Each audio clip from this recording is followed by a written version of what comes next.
I'm Veronica Marshall at the Capitol. This week on Senate Spotlight, a deep dive into special education after it receives special attention during the November budget forecast. There's two areas where most of this increased spending, where the debt's coming from. That's in special education and that's in long-term care and disability waivers. And those are really hard decisions that are going to have to be made. We talked to senators about the latest discussion around those decisions, the costs and benefits of special education in Minnesota, and what could happen next. That's coming up. Senate Spotlight is produced by the Minnesota Senate and Senate Media Services. State spending on special education is driving us closer to a more than $5 billion deficit. That's according to Minnesota's latest budget forecast released in November. Since then, the governor has shared his 2025 budget proposal, which includes a reduction in some special education reimbursement costs. But while state spending may go down, when it comes to special education in Minnesota, the numbers are going up. From the number of students needing special education services to the cost of those services themselves, school districts and the state budget are feeling the strain. So what can we do to support educators and some of their most vulnerable students with funding challenges ahead? I'm now joined by Senator Mary Kunesh, Chair of the Education Finance Committee, to talk it out. Senator, thank you for being here. I'm happy to be here today. Now, Senator, experts have testified that the number of students in Minnesota is going down, but the number of students needing special education services is actually going up. What does that mean for that budget? Well, it means that that budget is going to be stressed, as most of the budgets are. And I think that with that rise in special ed students, there are a couple of different things that we can attribute that to. First of all, we are still coming out of the COVID period where the disconnection from school, from society, from the work that we do in the educational system are still affecting the students. So we are seeing some of those changes. The other thing is that we are now assessing children at an earlier age. You know, in kindergarten, they're tested and at different times in that first year of school, and so we're able to catch some of the things that we might not have caught at an earlier age, and that means that we're going to start addressing those earlier. And a lot of those efforts are starting at the very, very earliest age. Yeah. Now, you mentioned that we're catching up from COVID. And that makes me think of this question, you know, are there any general education changes that have been implemented recently, perhaps as a response, or, you know, other things that have come through the system, interventions, programming changes that might impact the number of special education students we're seeing that will take them out of that kind of status and lower our special education spending? Well, one of the really great things that we were able to do is to put a lot of our dollars into the READ Act, which is the Science of Reading Act. And along with that act is, again, evaluating students a little more often and catching those students that are struggling the most. And we feel that if we really use interventions at that earlier age, that will counteract some of the issues and the problems, not just academic, but the social emotional issues that happen when students fall behind and they don't feel comfortable reading or talking about issues. Their academic skills seem to slip a little bit, so that early intervention is really important. The other thing that we did is we created funding for a special ed teacher pipeline that has been hugely successful. The University of Minnesota Mankato created a special program just to help those special ed, like paras or educational assistants who are in the field already doing a lot of this work, and it's helping them to get that licensure that they need.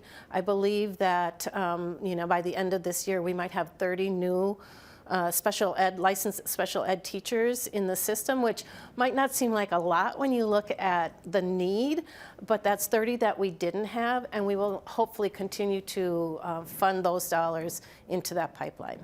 Now, Senator, you mentioned the special ed teacher pipeline, the READ Act. These are things that Minnesota has instituted, but we know special education is a federal mandate. So can you talk me through some of the other things that Minnesota is doing to go above and beyond those national standards and what it's costing us, if we know? Sure.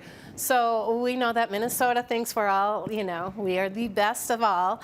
And so there are different expectations that we have around our special ed accommodations, as well as the services that our students get.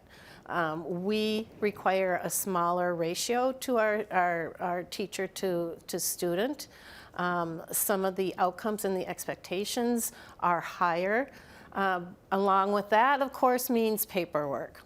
A little bit more paperwork, maybe a lot more paperwork, which is really something that we have tried to look at and would like to find ways to minimize some of that paperwork. Either if it's the special ed teacher has relief from some of the things that need to be done or that are required, or we find ways to fund an additional support staff to do some of that paperwork. So those are some of the things that we've been looking at. Well, I'm sure that is much appreciated. The November budget forecast was released back in November, and we're expecting a new forecast to come out this month. Has anything changed since November that could impact the budget in a positive way and kind of take special education out of that danger zone? Well, first of all, special ed is a priority for us, and funding special ed is a priority for us. That wouldn't be the first place I would look to make cuts when it comes, if we have to make cuts. We're hopeful that when we get the next forecast, and I think we're going to see it more in March, that those dollars will have changed in a more positive way. Until we see those, we can't even begin to assume where the dollars can be spent or where we have to make some adjustments. And you ask about changes. I think probably the most concerning issue right now is the demise of the Department of Education at the federal level, and especially when it comes to special ed. We don't know, and that's the worst part of it all, is that we don't know what cuts would be coming from the federal government, if those dollar revenues are going to be shut off, if there are going to be strings attached to some of the funding. Those are the things that, we're trying to grapple with, and I think that will make the biggest impact on special education in Minnesota, and the whole financial spectrum of financing education in Minnesota is what's going to happen if the federal, if the Department of Education goes away and those dollars either disappear or are allocated in a way that we're not certain. And we know historically, too, that the federal government hasn't always met its full obligation to pay for special education. So it certainly puts that in a more precarious place. Very much so. Can anything be done on our end to bring down the cost of special education without impacting the services we provide? I don't know that we could. I really don't know that there is a way to adjust those spending unless we pull back dollars. And then we know that at the end of the day, it's going to be that student that has the biggest impact. So I would like to not decrease the funding for schools when it comes to special education and some of these other issues.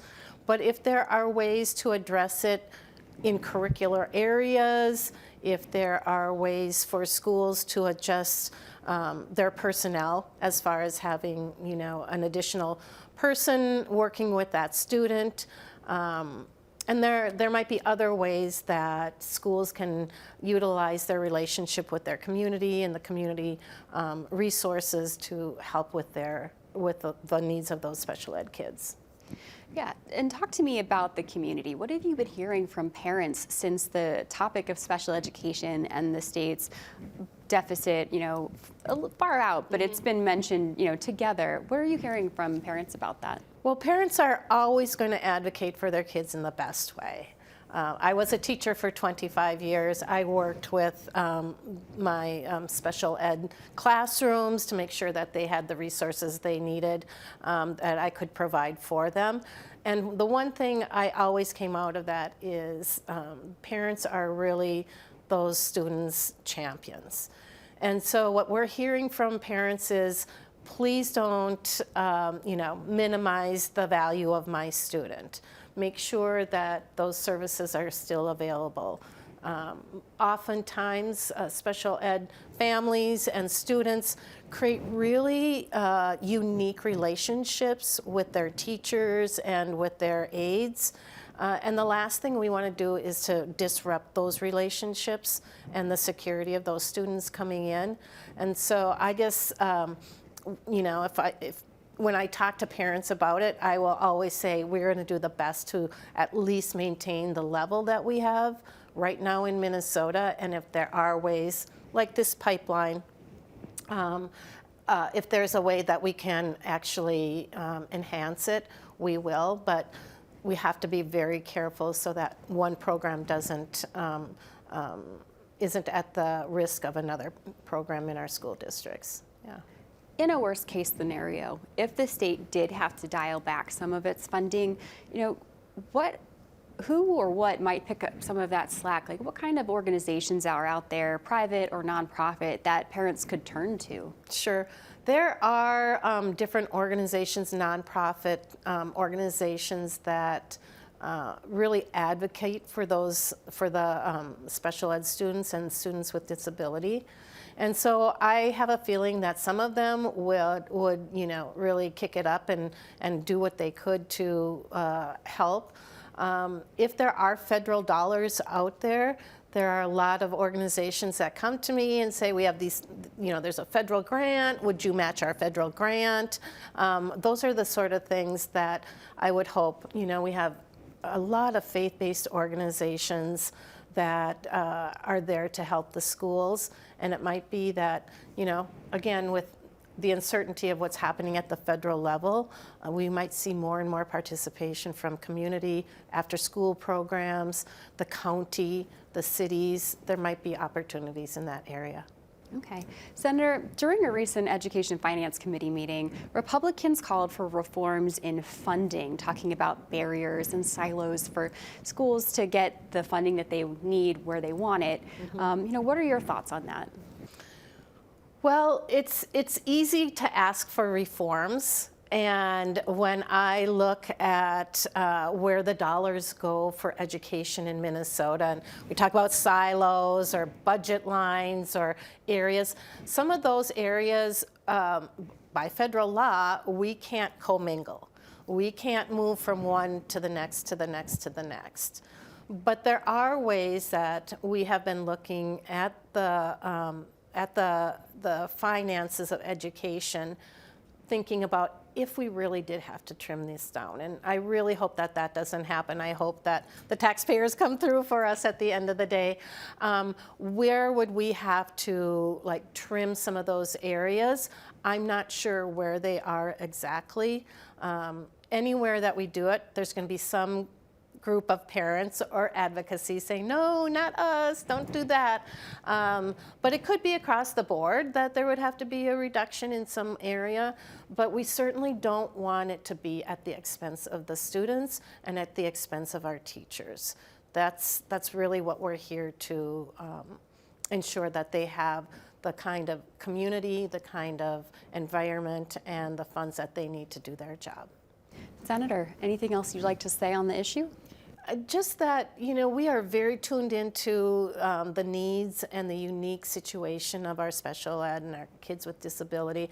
As I said, I was a teacher for 25 years and worked with a lot of students in a lot of different ways. And so understanding just how important it is that we really focus on the needs of these students not at the expense of their education or their safety or their well-being, is really foremost on my mind. And I know the rest of my members in our caucus are also feeling this pressure to make sure that we do the best that we can for our students when it comes to finance, when it comes to making sure they have everything they need to be successful in this world. Senator, thank you so much for your time. Absolutely. There's a new bill that hopes to address Minnesota's shortage of special education teachers. Senator Ann Johnson Stewart's bill, Senate File 249, expands the eligibility for the state's income tax credit for master's degrees to include special education curriculums. She says the credit could help offset the high costs of master's programs, which can be required for some special education teachers. Nearly 145,000 K-12 students received special education services in Minnesota last year. That's just over 17% of all Minnesotan students. Despite the growing need for these services, the state might have to cut back on its funding. To take me through this complex issue, I'm now joined by the ranking minority member of the Education Finance Committee, Republican Senator Jason Rarick. Senator, welcome to Senate Spotlight. Yeah, thank you for having me. Absolutely. So when the November budget forecast was released, special education was kind of targeted as being one of the big spenders that's bringing us closer to a budget deficit. And so now some people are concerned that some of its programs might be targeted to help balance that budget. What are your thoughts on that? What are you hearing? It's something that there are some talks about it, but I do not believe there are a lot of that's going to happen. I think we all recognize the importance of these programs. We've been hearing, over the years from our schools about the special education cross subsidy. We took on more of that responsibility from the state in the last 2 years, and I really don't see us backing away from that. I think the bigger conversation will be what can we do to help make it more affordable and not have to cut back in those areas. Thank you for that.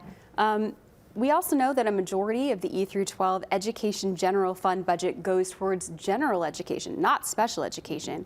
Are there any talks about general education programming possibly being targeted if special education is being targeted?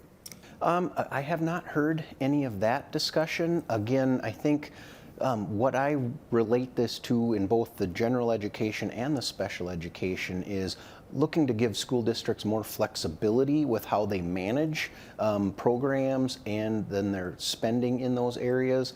That flexibility, I believe, would make it more affordable for every school district around the state to be able to do the things that they believe are best for their students. When we talk about special education, it's a wide range of things that are taking those dollars. Do we know what are the biggest drivers of state spending in special education? I think some of the prescriptions that we've put on our schools here at the state level, I've just asked MDE to kind of talk to us about what does the state require above and beyond, and I got a report, 39 pages of requirements from the state above and beyond what the federal requirements are. And I think sometimes we get so prescriptive, we're taking away that local flexibility, local control to be able to do what they can manage best. And so I think we need to take a look at that. What have we put in place? Are there ways we can step back a little bit, maybe make these kind of goals for our schools to attain, but giving them that flexibility to get there rather than being so prescriptive that some of our smallest schools really struggle and it becomes way more costly to incorporate it that way. I think that's probably one of the biggest steps that we could take in trying to address this issue. Now, Senator, when we talk about more local control and more flexibility, where do charter schools fit in that conversation? Yeah, they're public schools, so they fall under these same requirements. They do get some of the same reimbursements. But again, I think it's that same thing. A number of the charter schools have higher populations of students of need, and then others have smaller populations. So again, I think it's that flexibility across the board that would really improve what these schools can provide and give that best programming for the students that need the services. Now, we know that in education spending, there's the general fund and then there's the special education fund. And you mentioned the cross subsidy where you don't have enough money in your special education fund, so you pull from the general fund. And in a recent meeting, Senator Lucero said, there are some barriers in the current system that really keeps that money siloed, and it prevents school districts from putting it towards their programming where it's needed.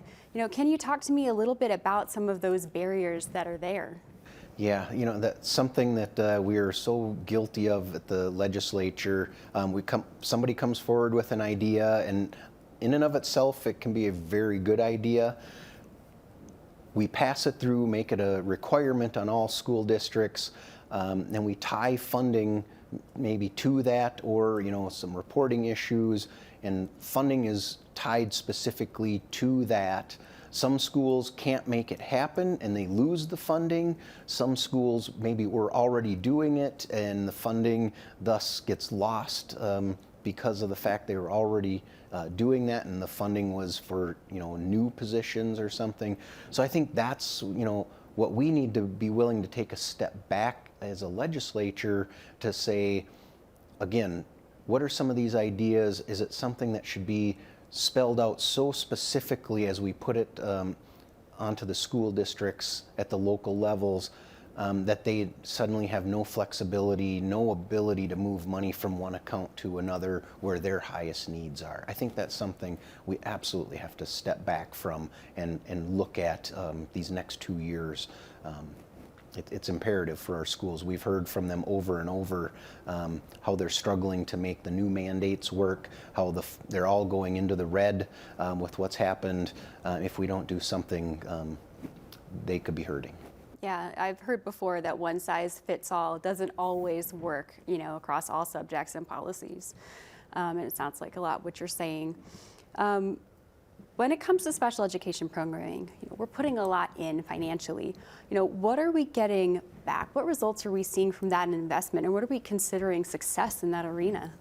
Yeah, I think the results are mixed. A lot of it depends on the area you are in. I think some of our larger schools in the metro area, they have better access to maybe contract out for services. Those tend to be a little more expensive. But I think the results that we see from them really help those students thrive. Some of our smaller, more rural school districts, they really struggle to be able to provide those same services and be able to have the same outcomes. So that's where I think if we could look at helping build some cooperatives where a number of schools pool together to provide those services and to help them. It might be a little more costly again for transportation, things of that nature, but I think in the end, if it shows that students are getting the services that really help them excel and maybe move out of the special education realm, that would be a step that we should absolutely consider. It would be far more cost effective, I think, to be able to see these things, deal with it, and move kids beyond those programs. Yeah. You mentioned that transportation costs are something that is a factor, and we know that those costs have been going up. Is there any conversation around transportation specifically for those costs? There has been some. I know we just heard a bill in the Senate Finance Committee, Education Finance Committee, around using those dollars that were specifically meant for hiring new positions last year and opening that up for transportation needs as well for some of our rural districts. So the conversation has started, but it is something that is definitely going to require more. There are people who are opposed to that. They want to see it remain for hiring new folks, but again, we see the differences across districts. The money isn't enough for some rural school districts to hire a full-time position. They can't hire part-time. There's no demand for that. There aren't people to fill a part-time position. So again, it's that flexibility piece that if we aren't willing to consider that, we're probably not helping schools the way we think we are. Senator, when the November budget forecast came out, and special education was noted for being a big spender. Another thing that was mentioned by your caucus was the amount of fraud, waste, and abuse here in Minnesota. Do you think if we were finding ways to counter that, that could impact the budget in a positive way and kind of lift special education out of this danger zone? Absolutely. You know, I think the numbers vary widely as to what we believe is out there in fraud. I think, you know, we're currently sitting at a number of about 500 million that's kind of thought to be out there. We're hearing some folks within the DHS realm that say the number could actually be in the range of $3 billion. If, you know, when we're looking at a $5.1 billion deficit looming, if we really have $3 billion that's going out in fraud, that takes that number down quite drastically, you know, over half. So I think that would definitely help a lot of these programs that are maybe worried that they have a target on them. If we can rein that in, I think it helps across the board. Many other education funding formulas are pupil-based, and special education in Minnesota uses reimbursements for calculating aids and rates. What does that mean, and does that make the process more susceptible to fraud? So yeah, what it means is that we're reimbursing schools for their actual costs. When you look at the per pupil funding, a lot of times different schools have different costs per student, depending on, you know, again, transportation, what are other needs. So this is definitely a better way of reimbursing schools. I'm not quite as worried about the fraud in this area as some of the others. I do trust our local school boards. When I did talk about some of the programs that are contracted out, I think that opens the door possibly a little bit, but you know, our school districts are watching that. They're watching their dollars very closely. You know, where we're seeing the fraud happen in these other areas tends to be reimbursements to nonprofits or other organizations that are kind of coming in and popping up overnight. Our school districts have all been around for a long, long time with local elected officials. I think for the most part they can be trusted, and I'm not too worried about fraud at any major level in these programs. In the event that the budget does need to be trimmed and special education is on the line, some people have floated the idea of raising taxes or taxing new items like cannabis. What are your thoughts on that? I don't believe we need to be doing any new taxes. You know, I think I would suggest we have more of a spending problem in the state than we do generating revenue through taxes. Again, if we can get our hands around some of the fraud that's out there, really take a look at, you know, is government needing everything it's getting? When I look at the 40% increase to government agencies in the last biennium, I think we can find our ways to streamline that rather than to be raising new taxes on Minnesotans.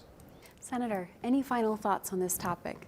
You know, I think it all boils down to the fact that we need to be listening more to our superintendents, to our principals, to our teachers, and to families. The more we open our ears and listen to what they say their needs are, and then the problems they're having incorporating the things that we are asking them to do, we have to hear that, and we have to take a step back from what we've done, say what can we do differently to help them out. In the end, when you look at the reading and the writing and the math scores, they're all going down.